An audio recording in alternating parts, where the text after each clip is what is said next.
Auspichiamo tutti, noi come operatori, ippodromi e tutti coloro che collaborano alla filiera che porta i cavalli in pista, che sia un anno migliore rispetto al 2020, che ci ha penalizzato molto sotto tutti gli aspetti, ma soprattutto sotto l'aspetto della salute.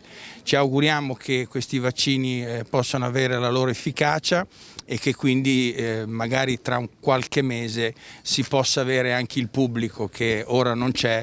In effetti correre a porte chiuse è avvilente, perché i costi ci sono comunque, anzi sono di più, e non c'è nessuno che ci guarda, se non magari in TV alla sera.